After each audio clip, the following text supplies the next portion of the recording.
Olá, sejam muito bem-vindos ao canal. Eu sou o narrador e hoje trago a vocês mais uma história, Sombra, de Edgar Allan Poe. Então coloque os fones, apague as luzes e boa história. Vós que me ledes, por certo estais ainda entre os vivos, mas eu que escrevo terei partido há muito para a região das sombras.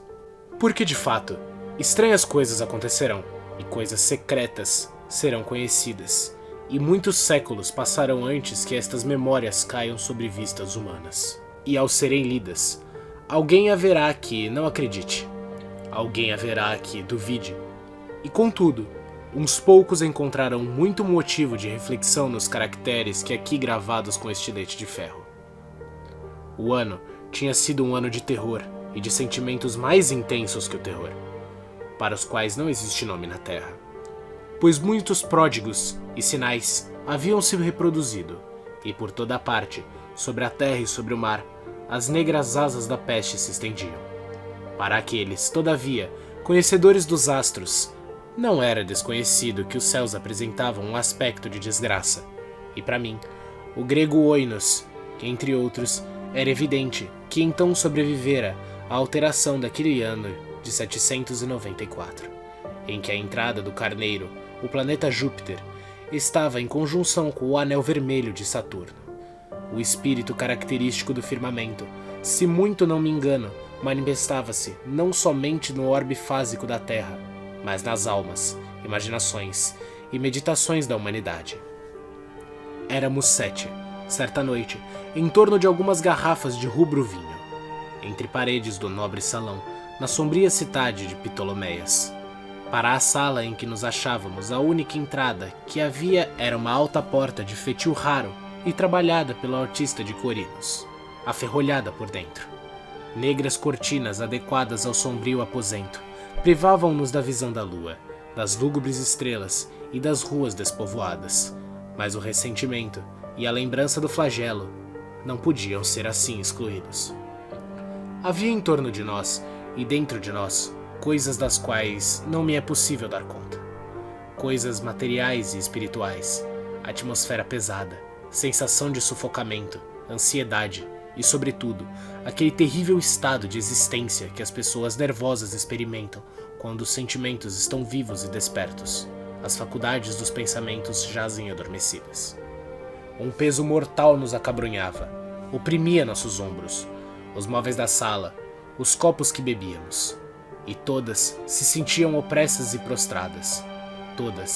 Todas as coisas, exceto as chamas das 7 lâmpadas de ferro que iluminavam nossa orgia, elevando-se em filetes de fina luz, assim que permaneciam, adendo, pálidas e imortais, e no espelho em que seu fulgor formava sobre a redonda mesa de ébano a que estávamos sentados. Cada um de nós, ali reunidos, contemplava o pálor de seu próprio rosto e o brilho inquieto nos olhos abatidos de seus companheiros. Não obstante, ríamos e estávamos alegre, ao nosso modo, o que era histérico, e cantávamos canções de antecorrente, que são, pois ali havia outra pessoa na sala, o jovem Zoilo, morto, estendido, a fio comprido, amortalhado. Era como o gênio e o demônio da cena. Mas, não tomava ele parte em nossa alegria. Seu rosto, convulsionado pela doença, e seus olhos em que a morte já havia apenas extinguido metade do fogo da peste, pareciam inteirar-se para nossa alegria, na medida em que, talvez, possam os olhos inteirar-se pela alegria dos que têm de morrer. Mas embora eu, Oinos, sentisse os olhos do morto cavando sobre mim, ainda assim, obrigava-me a não perceber a amargura de sua expressão, e mergulhado, fundamente, sobre a vista nas profundezas do espelho de ébano, cantava em voz alta e sonorosa a canção dos filhos de Teios. Mas, a pouco, as minhas canções cessaram, e seus ecos ressoando ao longe, entre reposteios negros do meu aposento, tornavam-se fracos e indistintos, evanecendo-se. E eis que dentre aqueles negros reposteios, um dia morrer o rumor das canções, se destacou uma sombra negra e imprecisa, uma sombra atral, como a da lua quando baixa aos céus.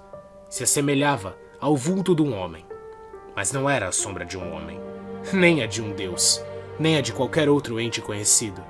E tremendo, por um instante, entre os reposteiros do aposento, mostrou-se afinal, plenamente, sobre a superfície da porta de ébano.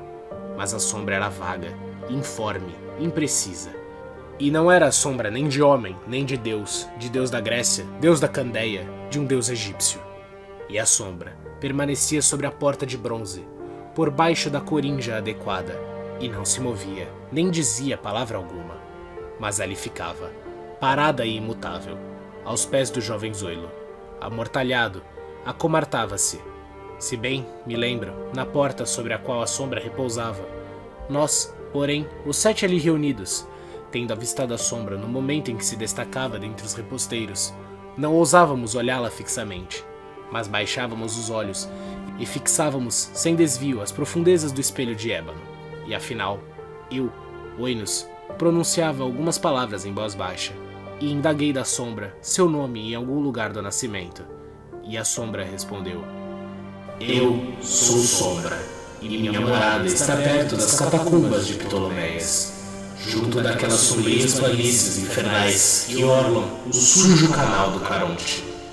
E então, todos 7, erguemo-nos, cheios de horror, e de nossos assentos, trêmulos, energlados, espavoridos, porque o tom de voz da sombra não era só de um ser, mas de uma multidão de seres, variando suas inflexões de sílaba para sílaba, vibrava aos nossos ouvidos, confusamente, como se fossem as entonações familiares e bem relabradas dos muitos milhares de mortos, amigos da carnificina.